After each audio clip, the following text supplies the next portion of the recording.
gonna start. Yeah, I give him 3 minutes.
Good evening, everyone. Good evening.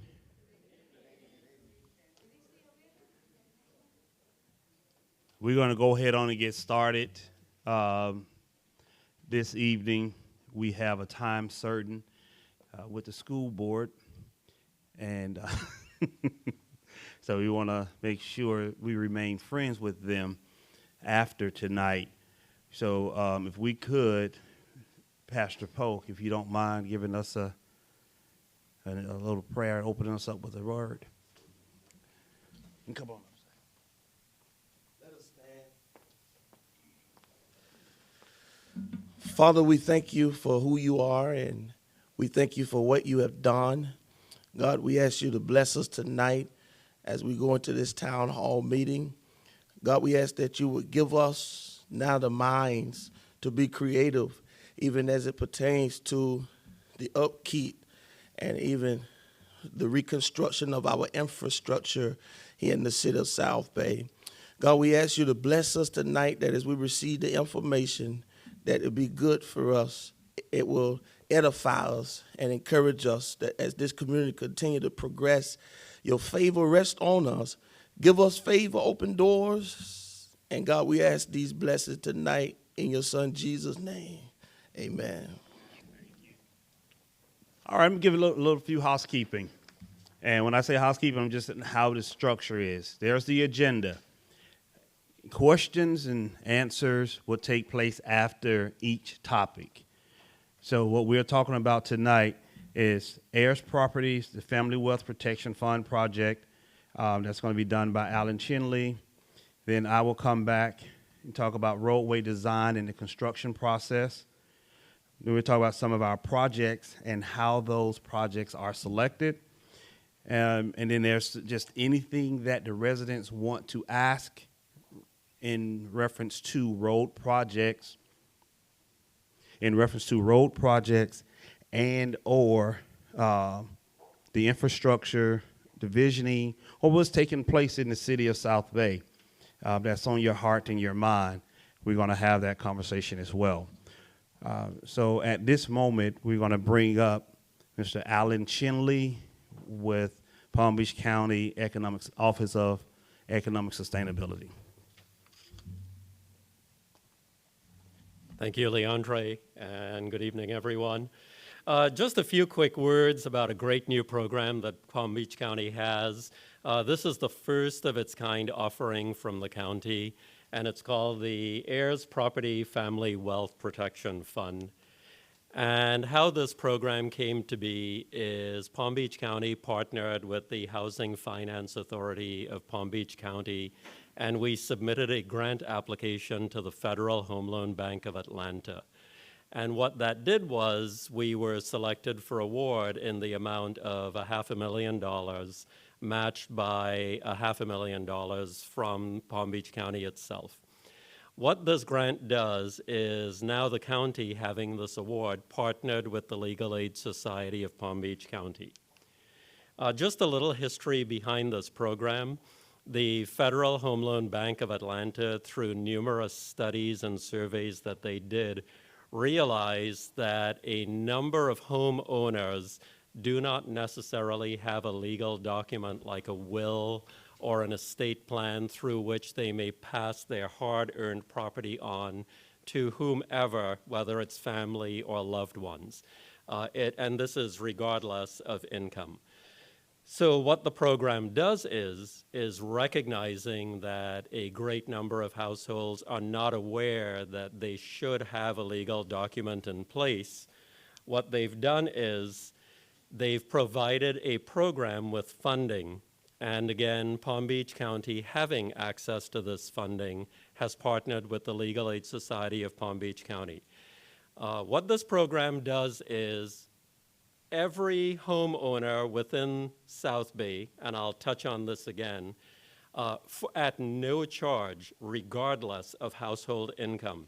All you have to do, and I'm saying South Bay because I'm in the city of South Bay tonight, but I'll give a little broader information about the program, just in case anyone here is living outside of South Bay.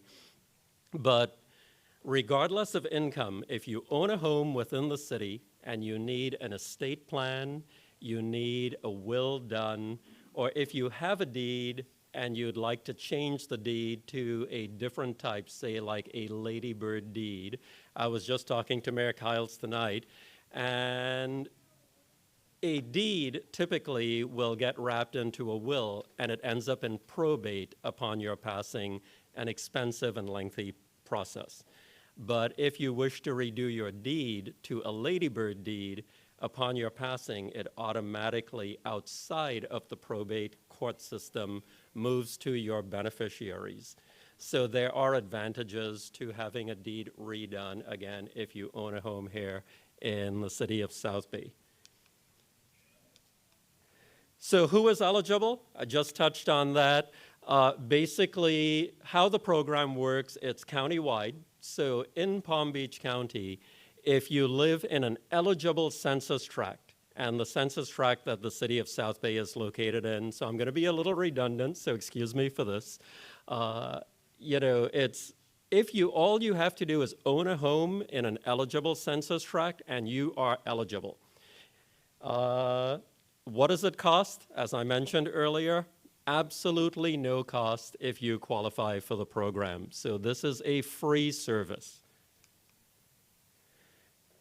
There are over 334 census tracts in Palm Beach County, of which 234 are eligible. So just about 63% of census tracts throughout Palm Beach County, the areas in purple on the map, are eligible. And this just reemphasizes anyone owning a home in South Bay is automatically eligible for this program.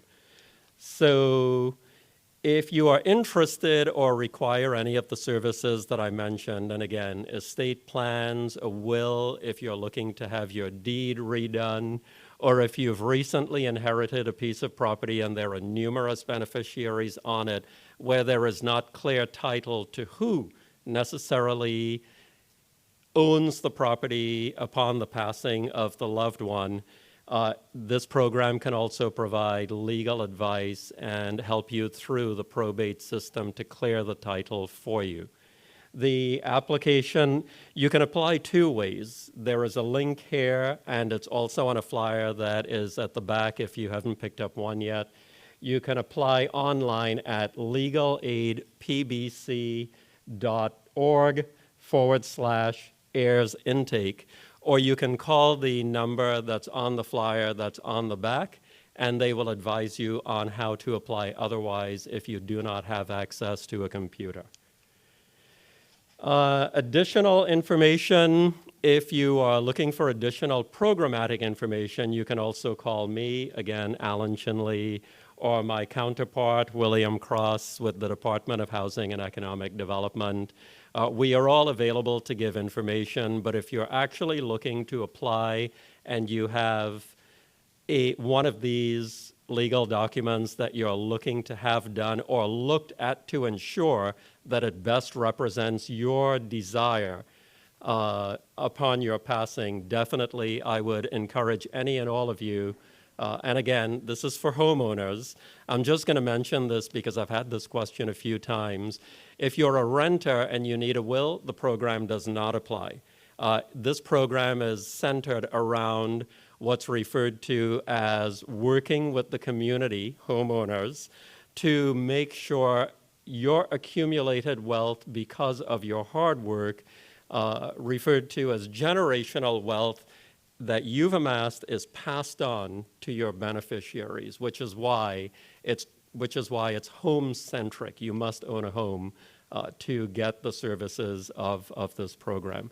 If you have any questions, I'll be here. Any questions about this program? Yes.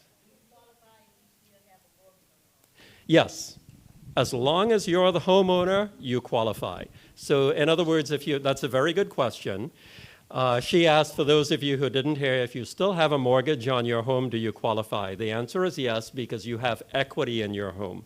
And it's the equity that you're passing on to your heirs. Yes.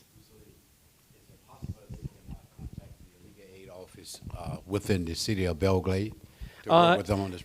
Yes. I'm focusing on South Bay, but Mayor Kiles, as he greatly asked, there is only one small census tract on the northwest corner of the city of Belgrade that is not eligible. That's about where the hospital is.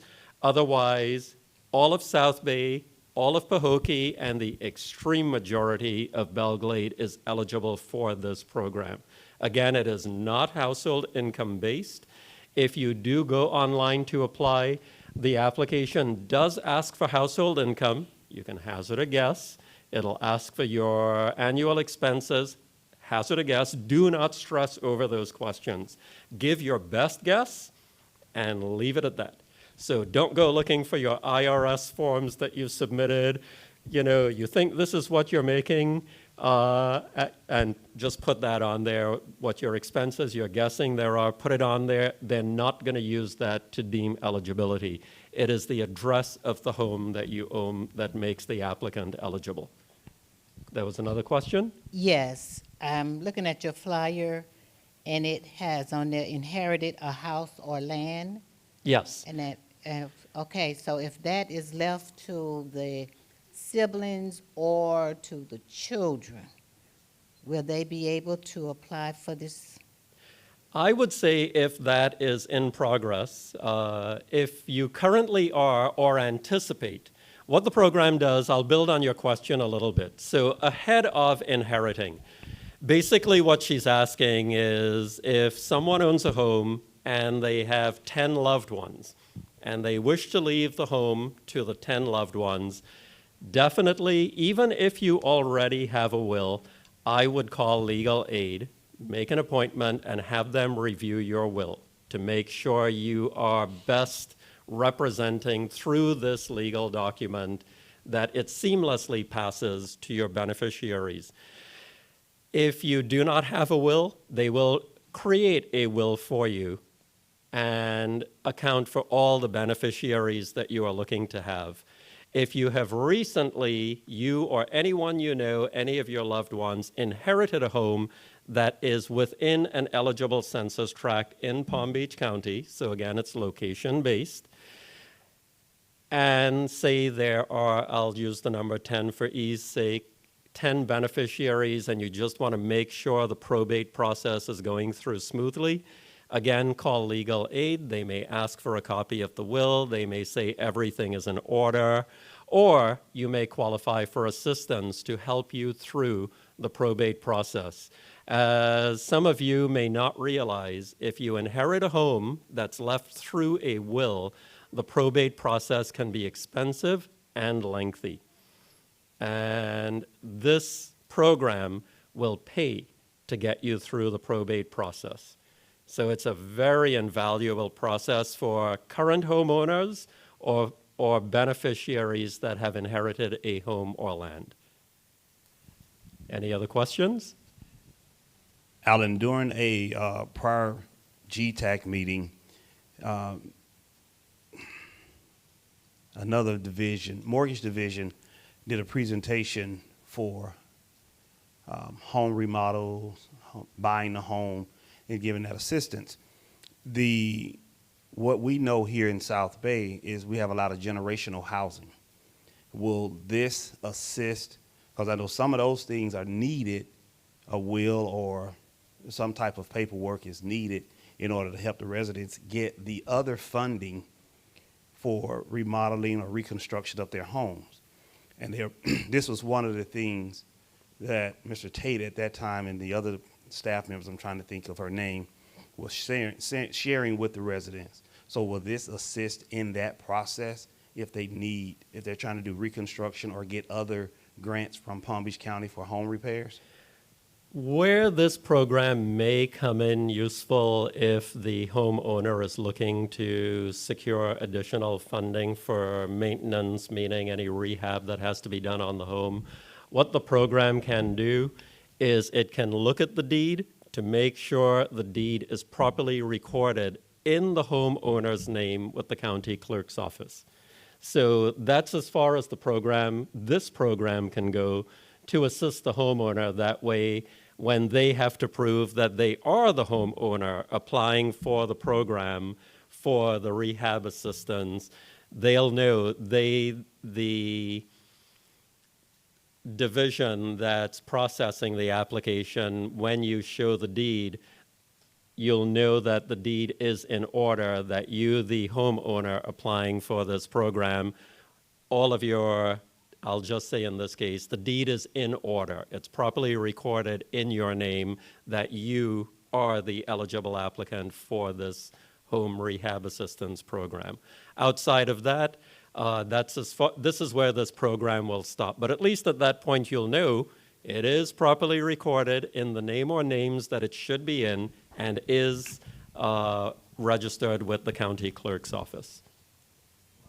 Yes, sir. I have a question. So if the home is already in an estate, what proof is needed if there's no will left? What proof is needed to transfer that home into the current person? Let's say if it's a daughter or a son that has been living and paying the taxes in that home, and now that house is in an estate, what proof do they need to provide? So I have to say I knew one person would ask a question that's above my pay grade. I would strongly recommend giving the phone number on the flyer at the back, or that's on here, but this is also on the flyer on the back.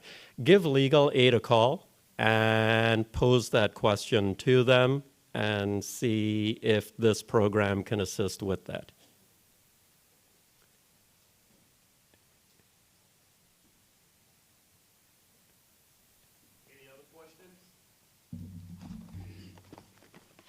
Thank you, Leandre. Appreciate it.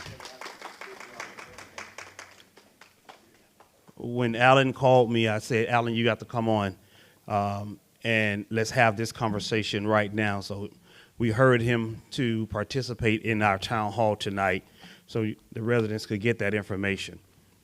Now we're on to the big things. We have with us tonight, and in my pocket is Commissioner Berry. She's been calling me, but she can't get through here. But we have Mayor Cowles with us tonight, Vice Mayor McKelvin, Commissioner Abbott Polk, Commissioner Barbara King. They're all here. They're going to be able to answer any questions that you may have for your elected officials as well as the city manager tonight. Roadway design and construction process. I was sitting with Commissioner Polk. I'm sorry, this podium thing don't work for me. I was sitting with Commissioner Polk in the office, because he wanted to know and he wanted to get a better understanding on why our road projects take so long. What really happens behind the scenes? What's going on? You get awarded the dollars in 21. The road isn't completed until 25 or 26. Why is it a 5-year process on our small streets? It's a 5-year process, just like the turnpike, because we are using state money in order for our roads to get constructed. We're not using general dollars from the South Bay taxpayers. So since the state is paying for it, we're also having to use their process in order to get it done. So a couple years ago, and I know you can't see this one, you won't be able to see this, and I didn't have it in a presentation format on all of this pretty stuff. I had it just like this. So we're going to use just a round date, and we're going to walk through what this would look like for our process. January 2025, you make application to the state of Florida for a street. Application is submitted by March 2025.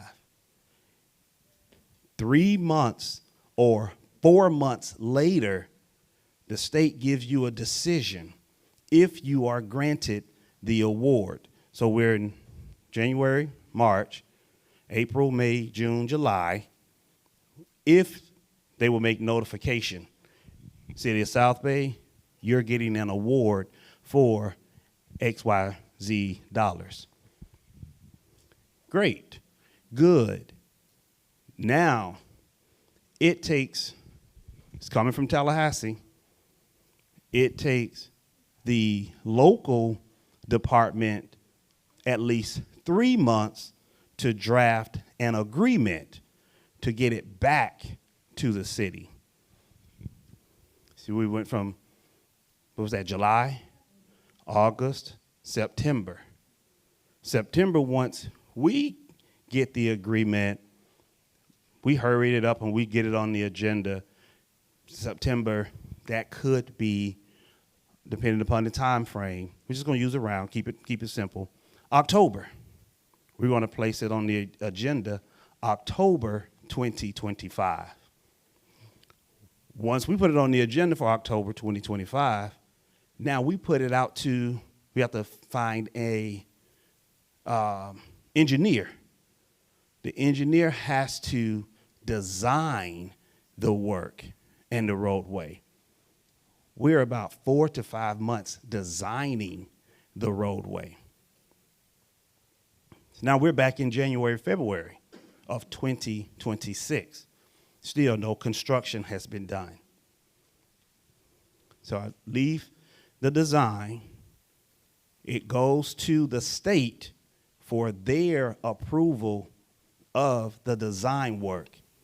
And the state, I can tell you right now, it's going to be about 45 to 60 days for them to give you a decision on the engineer's design, because now their engineers are looking at what our engineers have done.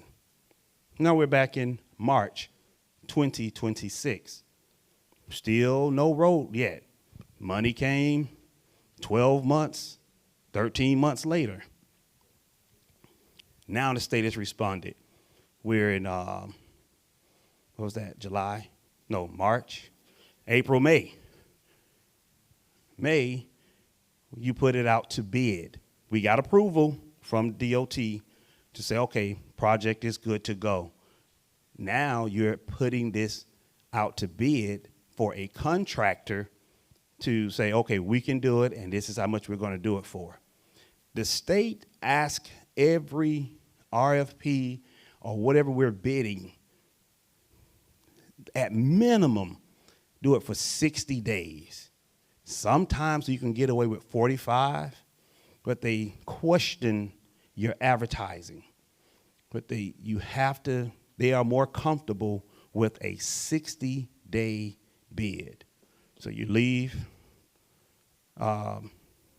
March, April, May. Now you're in June. That's being reviewed by our engineers. They're going through the bid in order to make a recommendation to the commission for their consideration. July, August. Commission gets it in September. It's on the commission agenda September 26th. Now the contractor has been selected. You have 30 to 45 days for that contractor to mobilize to the site. They are moving all of their equipment. They are coming. October, November. Construction could begin December 2026. Haven't seen one done less than 14 months. I know I get Vice Mayor McKelvin all the time. When we getting finished? When it's getting finished? Haven't seen one done in less than 14 months. Your roadway construction process, just construction now, is approximately 14 to 17 months to have the road built. So we're in 28 during that process of delivering that road back to the residents. You got awarded in 25. Now you're in 28, 3 years later, with one road. Our short 1,300 linear feet of roadway, that is how long it would take to get the road done. That's a clean process. We went through in that whole conversation 2 hurricane seasons.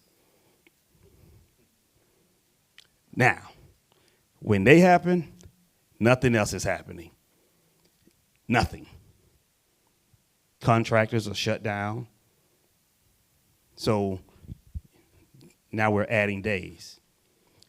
If you run into a problem when they start opening the road, you run into a delay. And we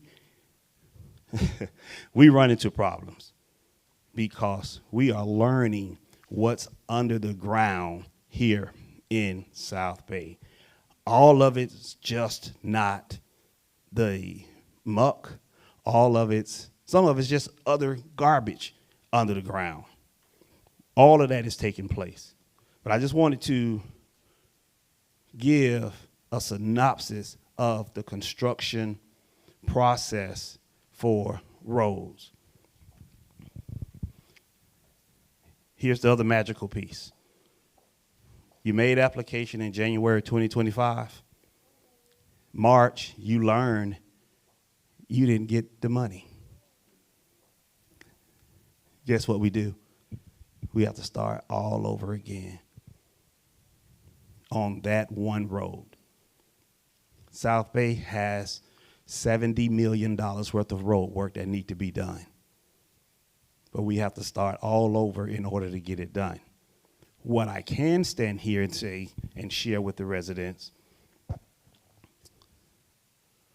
of all the work that we've done, I think it's about $10 million worth of road work that we have done here in the city, road work and water in cooperation with Palm Beach County. None of that cost is on the back of any resident. We have not spent, well, when I start talking about Northwest 12th, that's going to be a different conversation. But as of this point, we have not spent any general funds.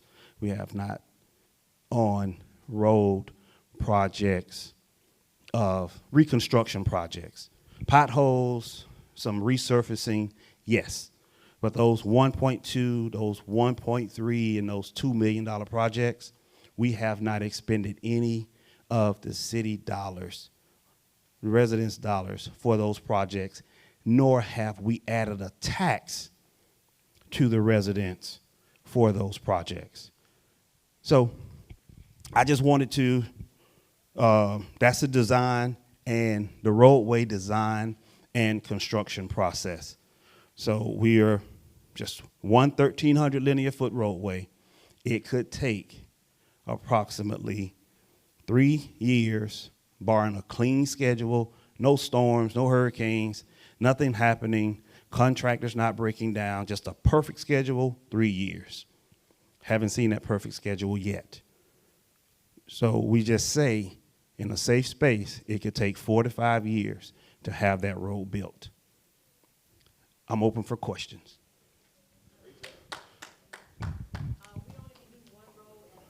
You can only do what you can pay for. I want to make sure we good. Hold on. There we go. Okay. I'm a homeowner. I feel that some of the homeowners, give me a little tax so you can fix my roads and don't wait on the state or the county to do everything. May I I'm just respond to being that part? honest. I can respond to that part? Had a conversation with the commission regarding doing just that.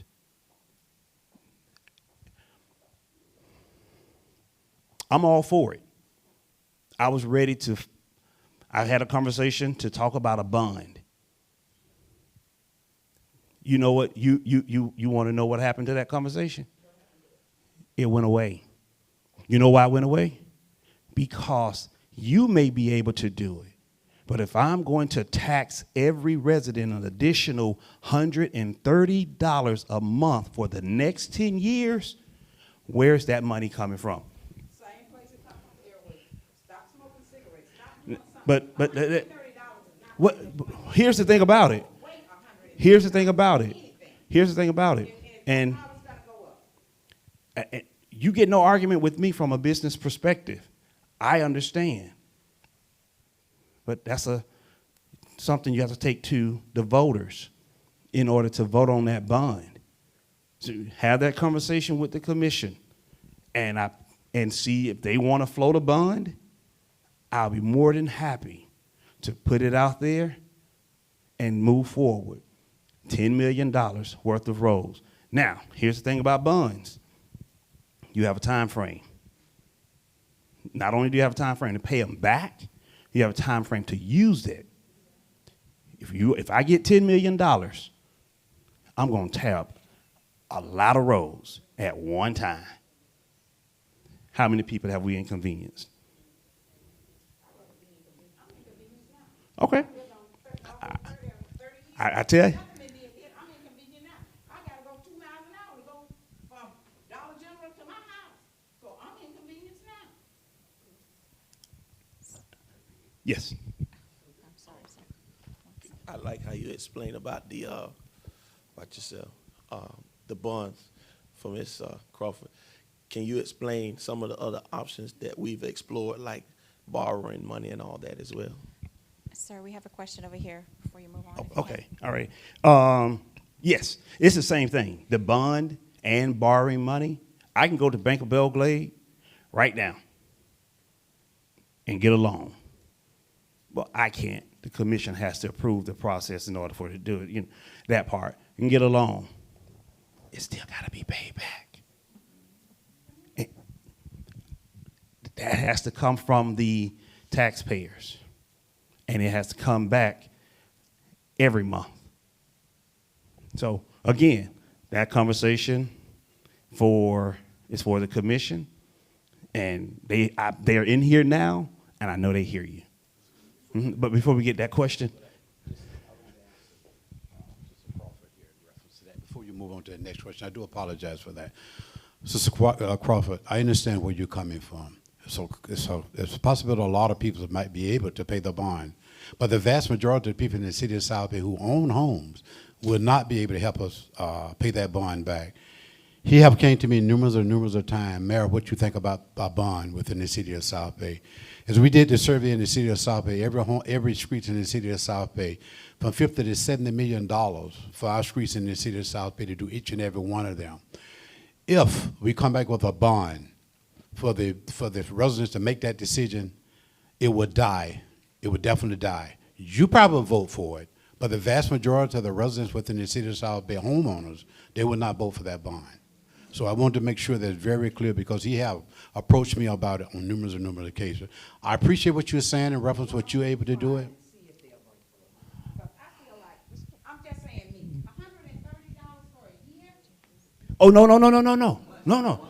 It's $130 per month for 10 years. Yeah, let me get the question back here. Let me get the question back here. All righty. Excuse me. Yes. I know you said it's a different, I can't hear you. I know you said it was different about Northwest 12th Avenue. What's so different about Northwest 12th Avenue? Okay. And we have farming area, heavy equipment, cracking the driveway, cracking the houses. Man, you know, commissioners, help us out on 12th Avenue, please. And that's what I wanted to tell you. When I said we haven't spent any city money on any of the road projects, and I wanted to make sure I was being clear and factual. Northwest 12th is being designed right now, but we're going to spend city money on the construction of Northwest 12th. So that's why I said it was a different in the funding process. So this commission has set aside dollars to begin the design and engineering work. We are currently 30%, maybe 40% complete with the designing phase of Northwest 12th and Northwest 1st. So that entire T is getting done. Hold on one more. Can I add that to the agenda and come back to it? Because I have that conversation ready also. Okay. Next question. I'm back to the bond. I definitely won't vote for it, because if you look at the vast majority of the residents in South Bay, you have a large number of residents that are retired on fixed income. We can't afford no more on us, and everything else is going up in cost, food, lights, water, everything going up. So maybe some can afford it, but me, I can't afford $133 or $30 every month coming out mine, and I am paying my bills. No. That I know the commission. I hear you, and I know the commission hear you, and I believe that they will have the conversation and give me direction if they desire to float a bond. That motion will, there'll be a motion, a second, and a vote. And then I'll have to do my part based upon the motion, the second, and then their vote. If it comes to that. But I didn't know if it was a second part to you. And they vote for it, and the residents don't want it. Then what would happen is That's the question. What would the commission would vote to do a bond. We'll draft all of the documents. Then we will have to get a bonding agent or just go to the bank and get a loan. All of that, and it will spell out the terms based upon it. But before we can do any of that, it has to be a referendum done. Okay. And the voters will have to vote on it after the commission does that part. So it doesn't just happen because the commission say so. It goes back, and then it's on a ballot. Okay. The farm equipment, and I don't want to leave you waiting on that piece. The farmers, the heavy equipment that's taking place on the roadway, City of South Bay, in its ordinance, it allows for delivery, heavy equipment to deliver, and so it's allowed in the ordinance for it to take place. What it doesn't allow is for a loaded truck to be parked overnight in the city. Now, I'm going to take that away. Had a meeting with the truck drivers, and it came down to economics for them. The commission was put in a position to say, you're taking money off my table by not allowing me to do X, Y, and Z with my truck. So, and I can attest. Come on, say it to me. Taking money off, but you taking money out of our pockets with the foundation cracking, houses cracking. You know what? You one of the trucks, loaded truck come through. You can sit in my living room and feel it when it come through. It shakes the house, not just my house. And everybody on my block have a problem with plumbing. Because the grease done suck in from them trucks. And I'm a truck driver. You know, I'm not against the truck driver. I did it a long time. And, you know, I'm not against them, but, you know, it got to be a better way, man. They got to, you know, build a better way to getting in and out. Here's what I would do.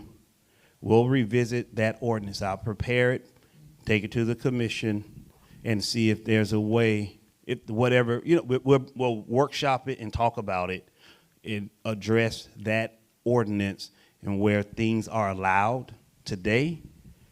Then we could have some other actions done afterwards. Yes, sir. I got one behind you. My question is about the sod trucks. They don't have another route they can take. They're really tearing up that road on that side of our church there, the sod trucks.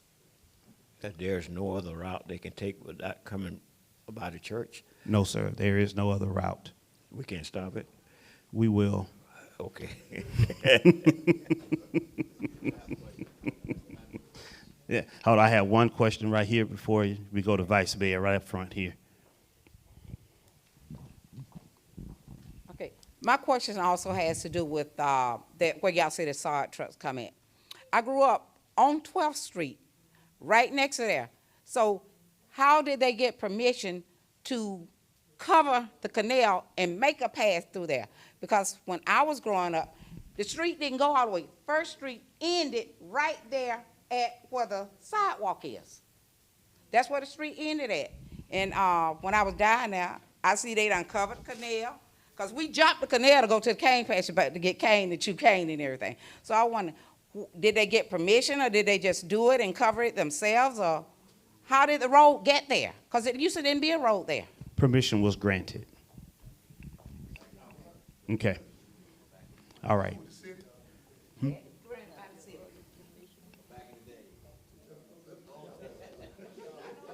Yeah. Yeah. Thank you, Sister Crawford. I appreciate that there. One of the things about it was granted, I think it was 2005 or 2006, something like that.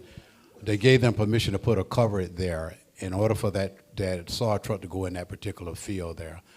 I'm against it. I'm totally against it. I have spoken to the city manager as well, because I get numerous of calls in reference to the residents that live on Northwest 12th Street. Mr. Graham, you're absolutely correct. You're absolutely correct about that, and other residents as well. I have spoken to the city manager as well, and hopefully that the commission will agree with me as well.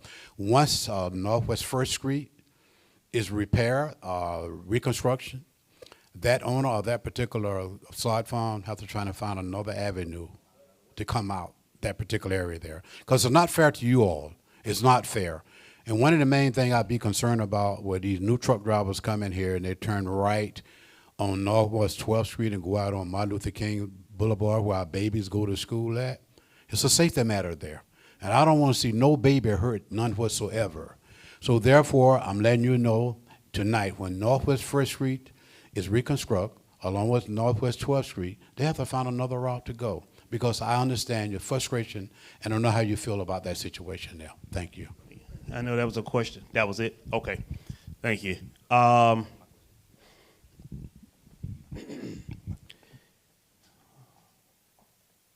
love where we've shifted to. The Northwest, I'm going to say Southeast 4th by the canal. So I'm just going to jump real quick. Over, I think about a 5-year period now. Thank you, sir. 1st Street. Over the past 5 years, just looking at the email chain, we've gone back and forth with that road. When Southeast 2nd, 3rd, and 4th was done, Why we got the question, why you didn't do Southeast first? Right there where the guardrails are sliding into the canal.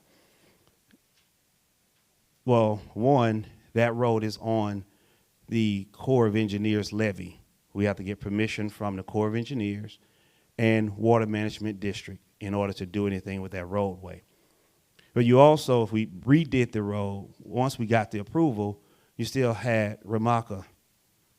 So the purpose I'm bringing that to the table is because of same thing with Northwest 12th. There was an entry point along 27 in order to get to Ramaca years back.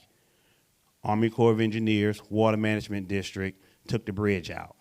Then they started driving down first.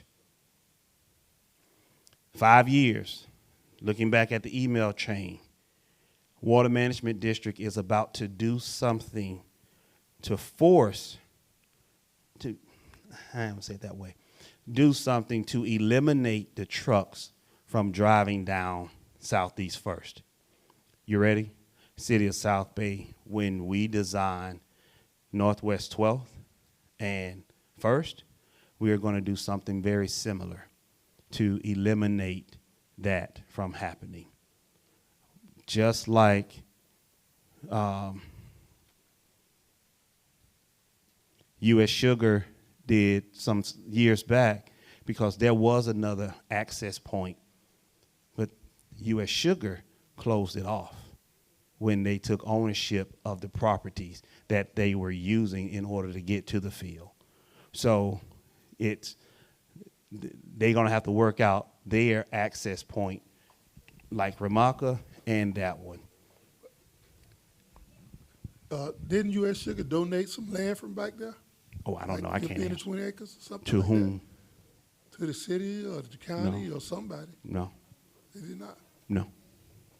Okay, I was just wondering about that land sitting back there, what you talking about. No. I mean, you can tell me more about They it. was coming in by Henderson Trailer Park, crossing that old 27, back in there, they was coming through there. They crossed that railroad track. North side. Yes, they was That's coming what I'm in. talking about, but Yes. it's not owned by the city. That's the county? That's U.S. Sugar. Okay, U.S. Sugar. Henderson So- Trailer Park, Sugar, okay. No. Yeah, yeah. So you're talking about Old 27. Old 27, yes. Old There- 27, yes. Old 27 is the access point that is it's cut off. Yeah. When the acquisition and who owns it and how it took place, it predates me. But we don't own it, and U.S. Sugar owns it, and there is no access point for the sod field on that north end of town.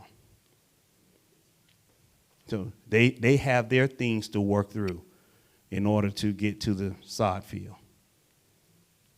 Okay. Okay. Roadway projects. If you flip your list over, there's a couple of projects ongoing and also completed. So those are the projects. How they are selected. Our engineers have done a study. Some of the roads are at what is just in need. We'll say it's a grade F. Some of them are grade F, some of them are grade C, and some of them are grade B. This was another question before? Yes. Oh, okay. About the previous topic, the question is, was the agreement to allow the access verbal or written? Is it in the code? And can that too be readdressed during an ordinance workshop? That could be readdressed during the ordinance workshop, but Northwest First is an actual street that goes directly into the sod field on the city plat. So I have an additional question. So when you're going into Belglade on State Road 80, there are signs that prohibit trucks from entering cross 715 and going forward. Is there anything that the city of South Bay is able to implement here in the city that provides a weight restriction or prohibits certain vehicles from entering certain areas within the city? That is what the current ordinance reads.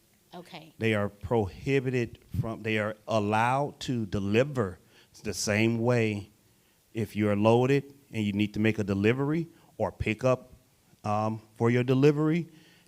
That is allowed, and that is what that's what Belgrade ordinance does. So what you said about overnighting, is It's there? the overnighting is there parking with the trailer code- attached. Okay, is there a code enforcement violation? Because I know the overnight is outside of city hours. So is there a code enforcement violation procedure that we can put in place so that whenever they are overnighting on those streets that they're not supposed to overnight on, they can be penalized in some way to prohibit them from continuing that action? Yes, scheduling, and I am working on that. Thank you. This is scheduling, and it's working with that part. That person can work different hours. Did I see another one? I started talking about something, and I know our time is. I just want to say something in reference to Ms. McKelvin. Some years back, the truckers came to the city of South Bay. We had a golden opportunity to talk to those individuals. We expressed to them there was a lot of parking spaces within the city of South Bay. We talked to them about the Laurels. We talked to them about the Marathon Station. They can talk to that individual about them parking on that particular property. Now, one of the things that they brought to our attention there, well, who's going to pay for security on that particular property? You know, if you're a bunch of truckers that want to park and make sure your vehicle is safe, I feel that you guys should be willing to come together to pay for security by your truck being parked on that particular premises. I talked to both of those individuals who own that particular property. They said they don't have a problem about the truckers parking there on their particular property. I think that at the Marathon station, I think they charge $15 a night, and I think the Valeros, what the yeah. So this is what they charge those individuals parking on those particular premises, provided they so desire. So it's a lot of things that we have to work on now in reference to the trucking in the city of South Bay. I'm with you all. I hear exactly what you're saying about our roads in the city of South Bay, your housing, the plumbing. Yes, you should be concerned about that. So these are some of the things that we're going to be working on within the city of South Bay. Thank you. Thank you, Mayor. Those roads, to get back to the selection process, some of whatever their grades are, and if it's a grade F, those are our priority roadways. And that is how we make the selection. Because one thing we try to prevent, when I say we internally, we try to keep roads out of the politics. Because when I say that, why did you select that street and not this street? How is it?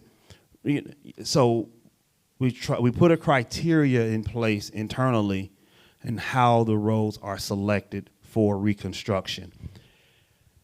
Then just make sure we can pay for it.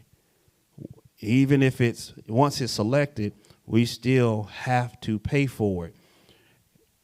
Keeping in mind we're using state money. Sometimes we have to shift because the state have their criteria. That road may not qualify for state money or other entities' money. Now we find a different road that still meets our internal process. So it's all of those things are being juggled. So when was that Southwest 10th was done, the crossing guards were stationed there. Used it as a connector to the school. Northwest 10th, same thing, because state is more acceptable or will approve funding if we're using it as a connector road to schools. So that help us. But if it's nothing taking place on that street and we don't have the crossing guard, so we cannot defend it, then they're going to say, well, you got to find another street. So it's not, we try to keep it to a process where the road was selected because of a reason and the state would pay for it. But I know that this commission, we have some people that's going to get this bond and ordinance and referendum passed. Y'all, we going to fix all the roads. Any other questions? That didn't get a laughter, so I see how that vote. Any other questions? Yes, sir. Did the city commissioners get with that grower, farmer? Could the commissioner get with that grower or farmer on that sod field back there about the chemicals they spray? If they was in another neighborhood, they wouldn't spray when the wind is blowing back towards the neighborhood. They put out fertilizer, and it come through the air conditioning unit. They spray for, I guess, insects. You can't keep it out. If your air conditioning unit, go pull it in your house. You can't walk on and say, hey, man, y'all need to quit this. You got my grandkids in here getting sick behind the spray. That's my job. I got it. Thank you. Okay, thank you. All right. That's a different environmental conversation. Now, if it starts and then it's not proven, I want you to know that we did the work. But okay. All righty. Any other questions? All righty. I appreciate you all. Well, before I wrap up, I just want to say that for 13 years, we have, when we started working, got our first state funding, $2.3 million, and we redid MLK. We haven't stopped working on a road. There have been construction going since 2016 in the city of South Bay, doing some type of construction, be it replacing water lines, replacing sidewalk, curb, and gutter. For the past 10 years, some construction has taken place. And I just want you all to know it take that amount of time. And we're going to keep doing these construction projects here in the city, be it water, be it road, something vertical out of the ground, in order for us to attract what we need in this city to become, as Commissioner Berry once said, we got to stop being a sleeping town. We got to wake everyone up. And then we want to wake people up in order for them to also want to stop here. So we are doing the work, and it's getting done with less financial struggle on every resident in the city. That's our major goal, is to try to keep your tax bill down. But we know we're going to get to a space to where we have to do something. Something must be done. But we want to find a way to generate some additional revenue beyond your pockets and get some of those commercial projects. Now, I can stand here and tell you that the commercial development that's taking place, we're beginning to see some of those ad valorem tax dollars show up to the city. We're beginning to see the sales, the local sales tax show up to where we're able to do some additional things. But the moment we see the sales tax come in, the moment the local tax go in, you have what's taking place now with the cost of living. It's not only affecting your household, that affects the city as well. Because you may go to Home Depot and buy some plumbing parts. I'm going to go to a whole nother place and buy huge plumbing parts. That's not going to cost $5. It may cost $500,000. in order to keep the water flowing. So that pipe costs everybody. We're being affected by everyone for the infrastructure costs that's happening. If there's any commissioners, mayor, vice mayor, you want to say anything, I know vice mayor is about to put me out of the school. If there's anything else from anybody, we're gonna keep it brief so we can get out of here. Thank you, City Manager Campbell. I just want to say on behalf of the commissioners tonight, Vice Mayor McKelvin, Commissioner Polk, Commissioner King, and Commissioner Barry, who's on the phone there, and our entire city staff, thank you for being here tonight. And residents, thank you as well for being a part of this town hall meeting. This is not the first one. We will continue to have town hall meetings within the city of South Bay to keep you well aware of the things that is taking place within the city. There's a lot of more things that's taking place in the city. There's a lot of more business now that as I sit in the office there and I see these individuals coming in there talking to the city manager about it, want to invest in the city of South Bay, but we would definitely keep you all informed of what the things that's taking place. Again, on behalf of the commissioner and the entire city of South Bay, thank you for being here. May God continue to bless each and every one of you all. Thank you. All righty, seeing none, all minds are clear. All right, thank you all. Have a good night.